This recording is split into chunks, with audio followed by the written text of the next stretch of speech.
Good morning. This is Gaming Perspectives with Saul and Jolene. And today we're talking about the best RPG starter sets. That's right. So there was a time in the way back times when starter sets were quite The thing. quite the thing. But I think the things that starter sets had back then that were a problem was quality, right? A lot of times the starter sets, like let's say for example, the blue box, Holmes blue box beginner set was really cheaply made.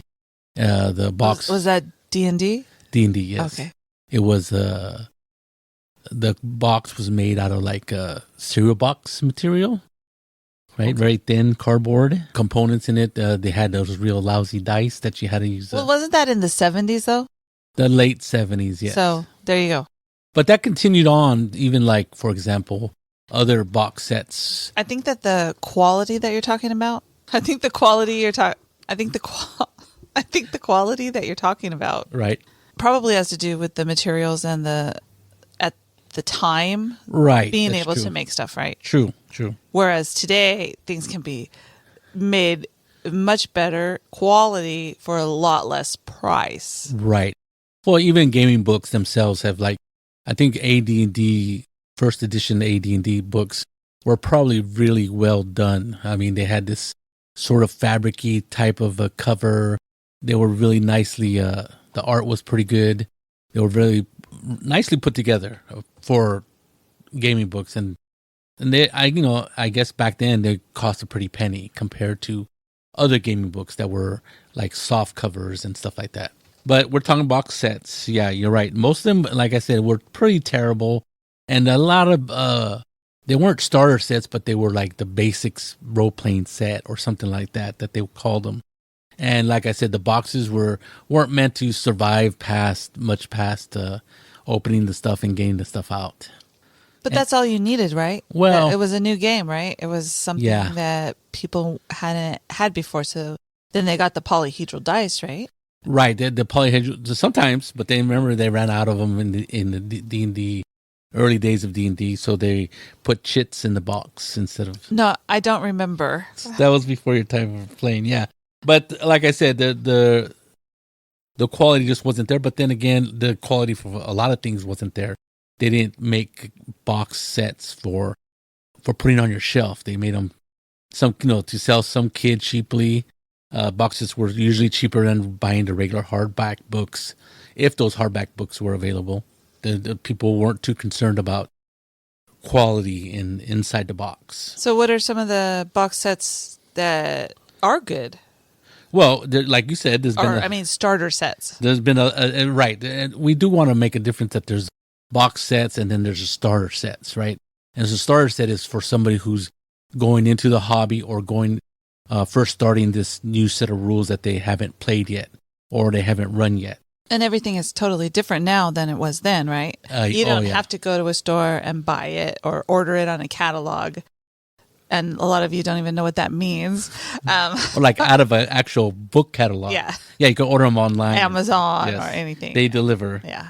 But not all box sets are created equal. I think even by today's standards, you have different quality of starter sets between the different companies that produce starter sets. And then, of course, the quality usually depends on how much it costs.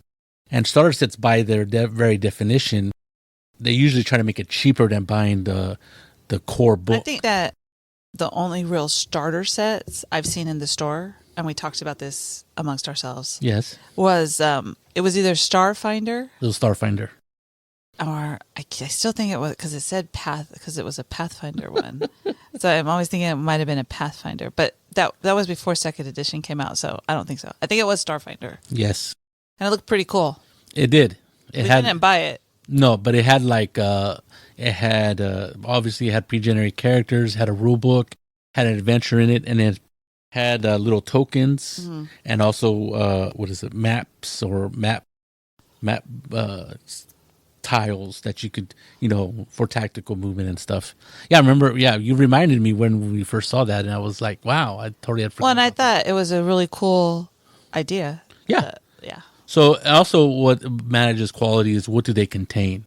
Now, basically these days, any box set's going to have Starter set. every starter set is going to have the rules, Mm-hmm. usually light rules or rules that'll get you playing. Well, because it's a starter set, it's not like the rule book or the player's handbook, It's right? not, yeah, right. The player's handbook is not going to be in the starter set. Right. And because they usually try to make the starter sets cheaper, so it's not going to have the rule book.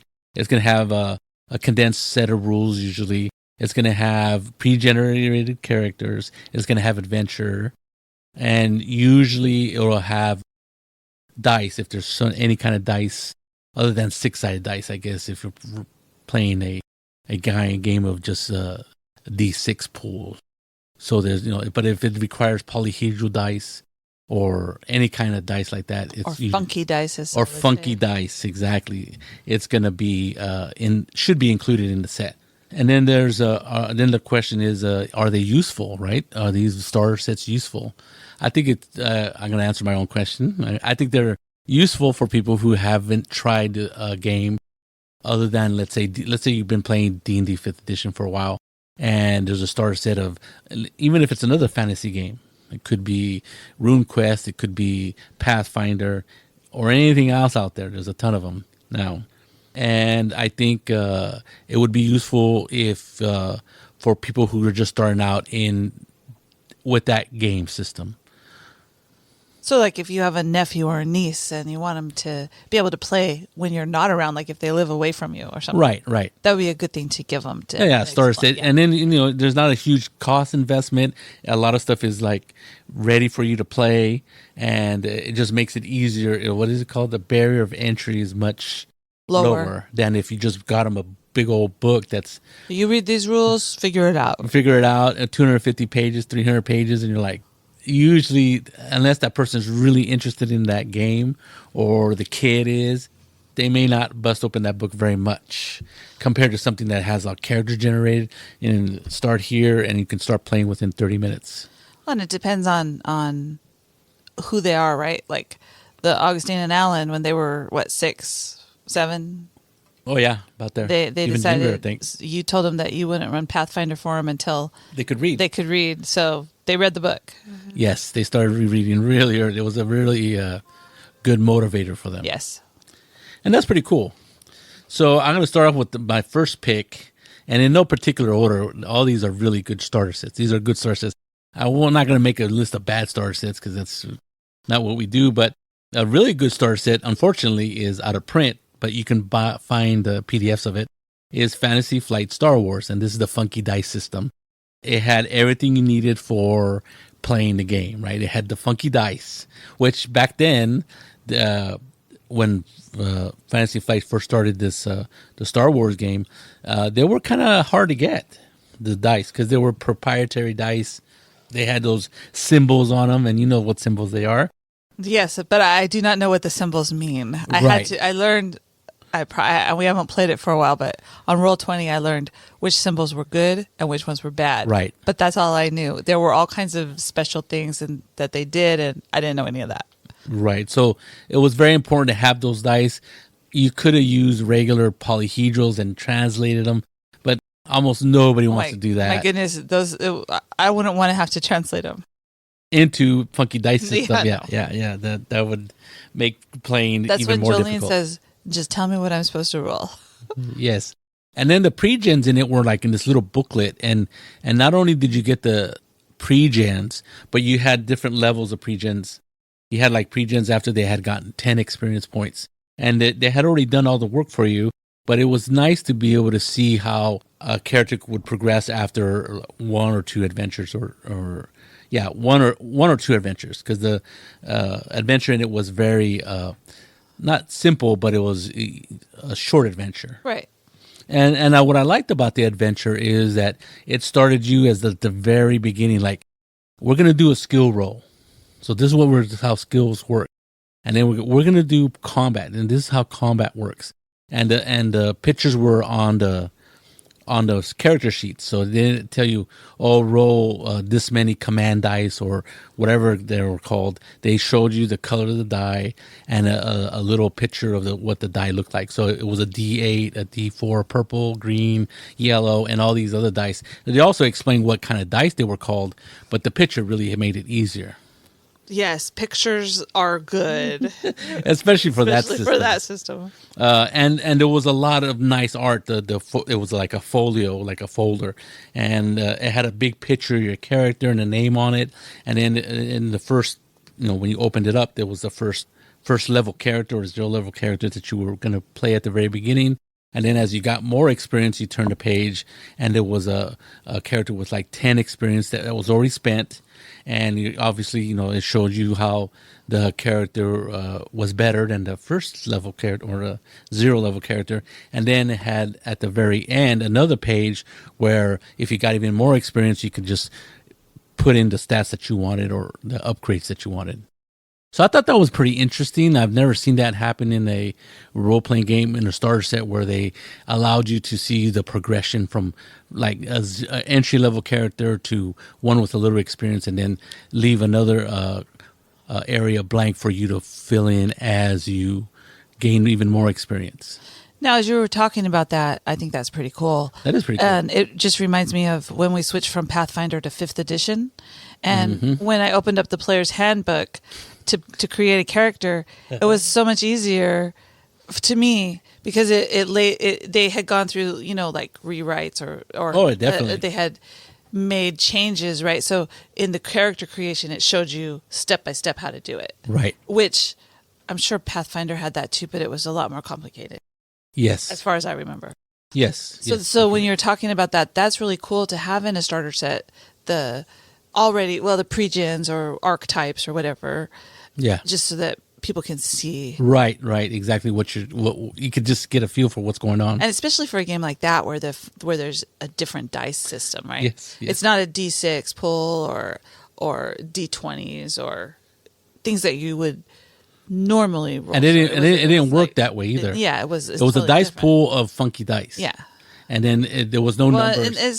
And it's not number based, so you had to roll all those dice, and then you had to figure out what the symbols mean. So you're counting them. If you have the real dice, putting them into groups. You have these groups of this, and then you have like to know good what that dice, means. and these are the negative dice, and see which ones cancel each other out. Yeah. And another thing is usually a good starter set is going to have maps, and this one had nice maps of the area. And another thing is battle maps, where usually they're gridded, so the characters or the tokens or figures, if you have figures, you could move them around on this battle grid, and it had pictures of like what boxes you could hide behind boxes or behind. I think one of the battle maps was like a back alley, and then it was at a space station, or like a spaceport, or a hangar where your space where you're trying to. That was the goal: is you're trying to get to the starship. Well, and the cool thing about that is Star Wars is obviously Star Wars. It is Star Wars. It is Star Wars, yes. Where it's the IP, right? So, yes. So if you have seen the movies or whatever, then when you get this starter set, you already, especially if there's pictures, you kind of have an idea of, like, if they show you a map, you're like, oh, I could picture that being this. Right. Yeah. Death Star or whatever. Yeah, exactly. And the spaceship, I forget which one it was. It wasn't a Millennium Falcon. What is it? It might have been. Not the Millennium Falcon. It was a white T-100 or 3. Well, when you talk about it or just talking about Star Wars, always I can see when they're on the Death Star, when they're trying to get to the ship. Yes. Yeah. Again, I reiterate that when you read the rules, it said start here, right? There's this little piece of paper, not a piece, but a glossy piece of paper. It says, read this first. This is where you start. And that just told you how to use the starter set, right? This is what you, as a GM, this is what you need to read. And literally it said, you could start playing within 30 minutes just by reading this and this and this, and you can start playing. As with all games that are new to you, if it says 30 minutes, it's probably an hour. Well, I'm just saying. It was pretty well written. So I think if you were pretty savvy and not too much of a dullard, you could probably be playing. A questioner. Or a questioner, yes, question everything. You could probably start playing within 30 minutes. Because, like I said, it taught you how to do things as the adventure progressed. So another one that I thought was really good, or I think is really good, is the starter set for the second edition One Ring. Now, the only criticism I have of this game, this box starter set, is that it takes place in the Shire and only in the Shire, but as a starter set, it's a big area, right? Yeah. It's all the way from the east and to the west, and you people who are fans of Lord of the you'd have Rings to get to would know. Farmer Maggot's. Yeah, there's all kinds of places. There's I don't know exactly where it's from. I mean the different Towns. the different areas of the Shire, the North Fardine and Bree and all those other places. But it contains, there's a map, of course. It contains all that as a good place, as a good starter set has. It has the condensed rules. It has a dice set. It has an adventure book with 5 adventures. That dice set has, it's regular dice, right? But it has a Gandalf and the Eye of Sauron. And the Eye of Sauron. Which is a 12-sided die, I believe. So the 1 and the 12, right, are the only ones that are... Right, and the rest is... So it's not really a funky dice system. It's just a regular dice with special characters on those. Special characters on it. And then there's... That's easier if you just use 12-sided dice. You know which one is which. Right. Yeah. So it's not that difficult to change a D12 to the D12 of the system, but it makes it easier. Yeah. Yes. And it uses 6-sided dice too. Yeah. Right. And the 6-sided dice are sort of proprietary. So I assume they came in there? They came in Yes. It was a full set inside the box. Okay. In the box starter set. There's a compendium of the Shire, which is the area you're GMing.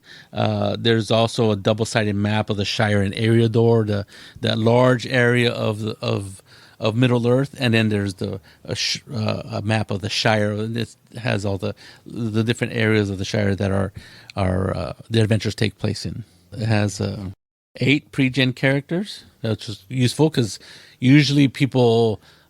You have maybe 5 or 6 players, and sometimes it's easier just to get people to play if there's extra characters that don't get picked, right? People like, oh, I have to take this character because that's the only one left. No, there's 3 other characters or 2 other characters. He took the one I wanted. I don't want to play anymore. Yeah, you kind of avoid that situation with that kind of stuff. And the adventures are pretty good. They're well thought out. There's a lot of different types of adventures. So for a starter set, it does really well. And of course, it's done by Free League, so the box is nice and sturdy. The boxes are not made out of cardboard from the cereal box type. They're glossy covers and it's very well made. Also many years since then. Yes, I know, but still, you look at the Star Wars starter set, it's kind of made out of that really cheap cardboard. But what's inside of it is like really well done.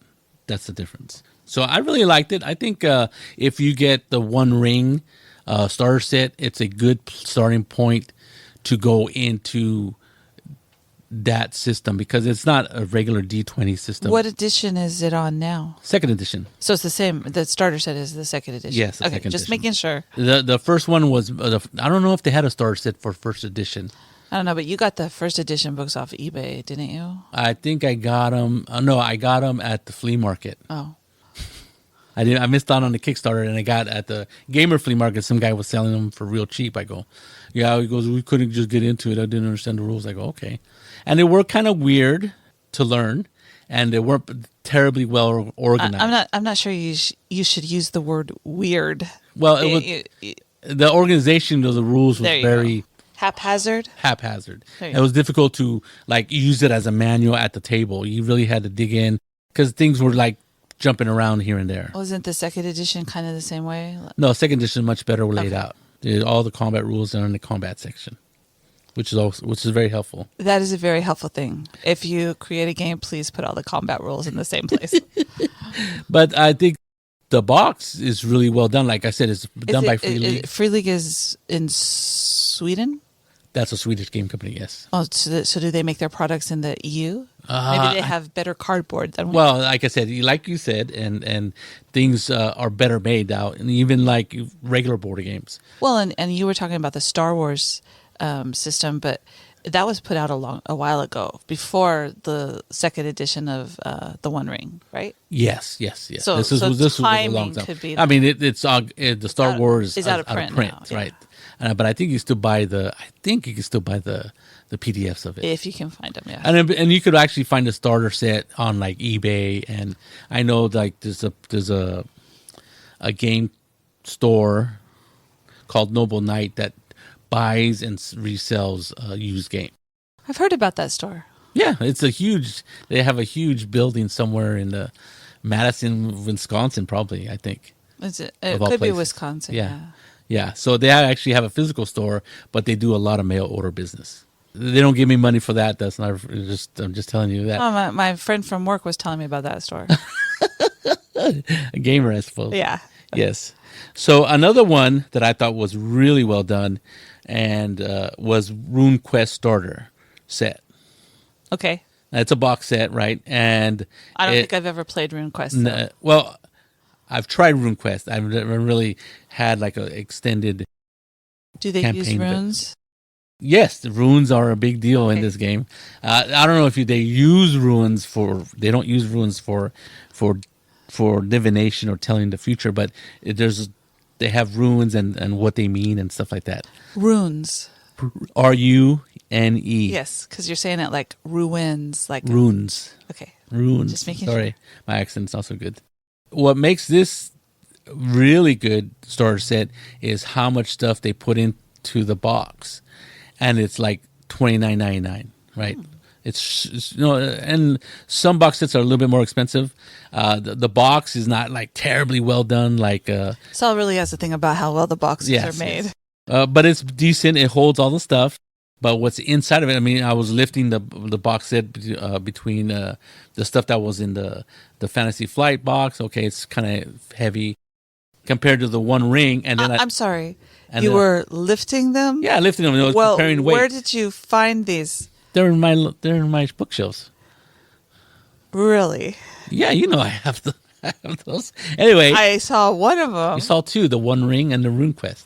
I didn't see the RuneQuest. Well, I did. I had it out. So, but what makes it such a good box set is how much stuff they stuffed into it.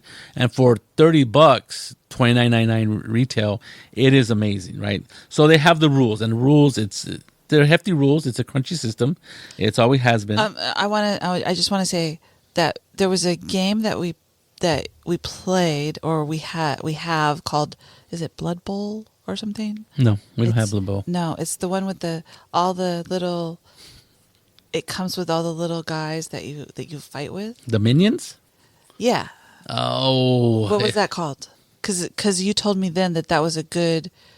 The amount of stuff that came with it was really good. Yes. So this is what you're talking, and it was a bunch of stuff. Yes, and it was really nicely well done. So it was based on one of those computer games, a MOBA. Yeah.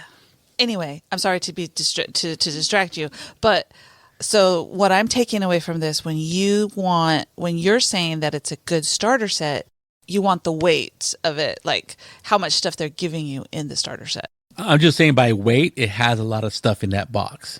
And it's a good quality. Yes. Oh, yeah. Yeah. So, okay. So and that's RuneQuest. RuneQuest. Yes. Right. So it has the rule set, right? It has a little book, not a little book, but it has a soft cover book, and it has an encyclopedia of Glorantha, which is the world that RuneQuest takes place. There's a solo quest book. Oh. So you can play by yourself, follow your own adventure type thing. Yeah. Shannon made me do that for Call of Cthulhu, and yes, I died. I kept dying. Dying Light is called. I really didn't like it. There's an adventure book with 3 adventures. Mm-hmm. And has 14 pre-generated characters. Wow. That's a lot. And these are like the front cover is this huge picture, right? And the inside of it is just beautiful, full color, glossy, very well done. 14. Not 6, not 8, not 10, not 12, but 14 character pre-gens. So, like, if you got 6 people at your table, you're like, yeah, there you go. And then I was going, well, I really wanted to. No, usually people will say, oh, I'll take this one or that one. Yeah, no problem. Just 14 characters. Nobody has, usually these days, plays more than 6 or I would say just 6 players. Anything higher than that, most people start having nervous breakdowns these days. Both When I the used to play players with 8. and the DMs. Right. It has two blank character sheets that we can photocopy. Sometimes you don't want to put your book on the thing and smash it or whatever. So there's 2. It has handouts for players during the adventure that you hand out, cut these things out, or I might scan them, copy them, and then cut them out and hand out for the characters. It has 2 very large, nice maps. One of a town, one of the area, and one of the area where the adventure takes place. And all this is for $29.99. Amazing. Is it out of print? No, Okay. you can still find it at chaosium.com or whatever, or any place that sells this stuff. But it's amazing. It's an amazing deal. That's what I liked about it. Again, it's a percentile system. It's a little crunchy, A little crunchy. But I think the value of that is amazing. I think when you look at how much stuff you're getting, I mean, if you look at their books are probably like $60. So for half price of the books, you get all this stuff and probably enough adventures for you to play for like quite a few months. And then someone in your group is going to buy the book, and then you're all going to look. And I think that starter sets have kind of changed. Yeah. You don't really need to get a box starter set. Whereas like for like your Kickstarters and stuff that you get, a lot of times they'll send you a PDF with the quick start rules. Oh, quick start rules, and the pre-generated characters. Usually, yes. And there'll be an adventure, right, and that kind of thing. Because I know that you got that for Alien when it came. Yes. And you got that for Blade Runner, the most boring movie in the world. You're not making many friends in the sci-fi world with that one. I'm just saying. I fell asleep. I think David Blake will choke you okay. next time you see him. I apologize for everybody that she said that is such a boring movie. You just don't understand it. That's what it was fun. I didn't mind. You could say that about 2001: Space Odyssey. I understand. That was a. I understand it's a long movie and it's a little slow and it's a very thinky one, but Blade Runner is fantastic. Anyway, but even though the movie was boring, the game was cool, and you got it. Did you buy the? No, stuff I kickstarted it and it gave me the starter set and for the Roll20. Remember, you had all the stuff on Roll20. Did I? For us? On Roll20? I must have bought that because you gave Roll20. us the pictures and stuff. Yeah. For that adventure, right? And that was pretty cool because so starter sets now come in different kinds. It's not just a box, right? There's other kinds of ways. Right. The starter sets you can get them in PDF. Right. You can print all the stuff that you want, use it the way you want. Also, like you said, Roll20.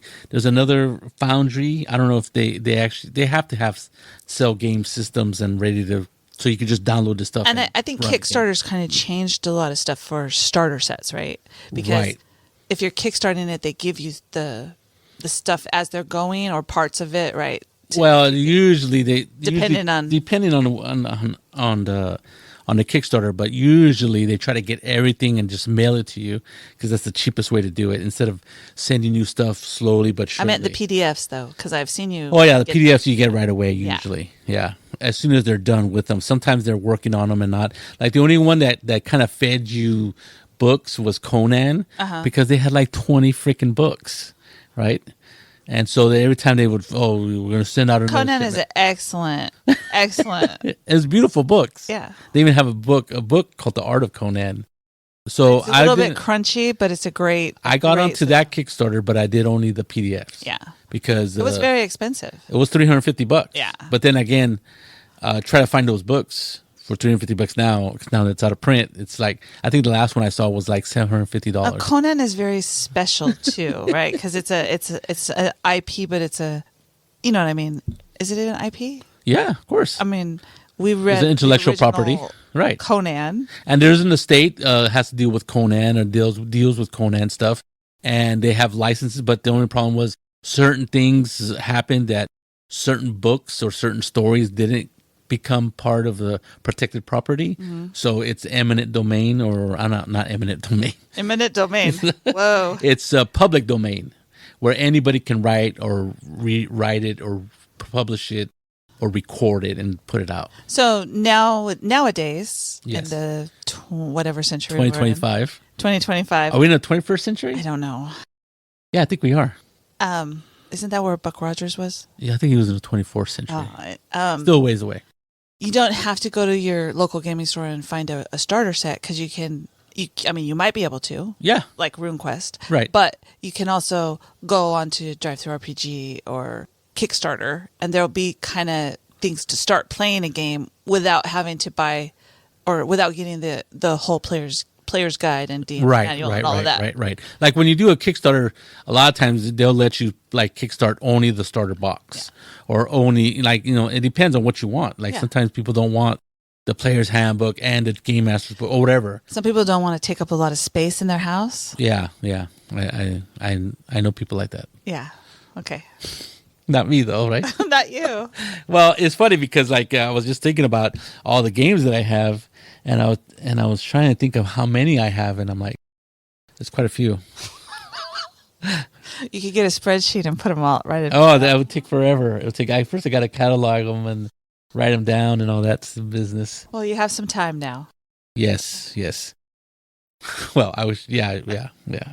But starter sets, I think if you are interested in any system or any genre that you don't feel quite ready to blow $60 on, or if, let's say, for example, if they have a player's handbook and a GM's book, that's a $120 for two $60 books. Let's not forget the Monster Manual. Well, okay. Bestiary. Yeah. It depends on what kind of system or what kind of game you're playing. But you're right. There's a big, a barrier cost of entry. And I think a starter set really cuts that quite a bit down, and it really lets you start playing as quickly as possible for almost any game that you want to try to play. And I think they work really well. I think if you are just starting out, or you're just starting out in that system, or I was just looking on Reddit and I was telling you that there's a lot of people who have only played one game or maybe two, and they're thinking about what should I branch out to next, and they usually have like a list of stuff they want to try. And I think a lot of people were saying, well, you should try this game, that game, and depending on what games they were, some of them have a higher cost to get into. And a starter set, just buy the box. You got a lot of stuff in that box, and you can start playing pretty quick. And then you can see if you like it and want to invest in the other stuff, or get all the PDFs or whatever. And you're like, oh no, this doesn't. And it only set you. Well, I'm not gonna say only $30, but in the price of books and stuff these days, that doesn't seem like as much as it used to. As it used to. Considering that core rule books usually are what, $50-$60. It depends on the size of the book too. Yeah, of course. But you're right. Well, a lot of books nowadays, I think the cheapest poly book you're going to find is probably like a $50 book. If you really want to go out and get a new kind of game, I suggest that you go to a used bookstore. They do exist. We have quite a few in the Bay Area. But I've always found that there's a section there where some poor guy has had to, and I'm going to say guy because most likely it was, had to get rid of all of his gaming collection for some reason. I don't know why, but they're all there, and there's a whole bunch of them. Yeah, I've seen those sections before. Also, flea markets. Yeah. Game store flea markets. And there's some people, like I said, I bought the original One Ring game system like 3 or 4, 5 times maybe, and maybe a lot of it was just because people didn't have the time, or didn't, like, somebody gave them the set and they're like, well, it's not really something I want to try, or I couldn't get the rules, or whatever. I couldn't get 5 people to play with me. Yeah, and they'll just like sell it, and they'll sell it for less than half price. I mean, I was buying the One Ring first edition, the slipcase box for like $10 at flea markets. Yeah. Well, you could just only have to buy one, though, people. You don't. Well, I was trying to get my friends to play, so I bought them sets. And, yes, I understand. And gave it to them. Yes. I think I must have given out 2 or 3. Yes. So anything else? I think that's it. I mean, I could go on for quite a bit for other box sets, but I think those things, those 3 that I mentioned, are ones that do it right and do it well, and should be like the bar that you're trying to attain if you're producing these. I know not everybody has that money to throw around, but I think these are very good examples of the best type of starter sets that you can get. There you go. Go out, find something, have fun. This is Gaming Perspectives with Saul, and Jolene. and you have a good night.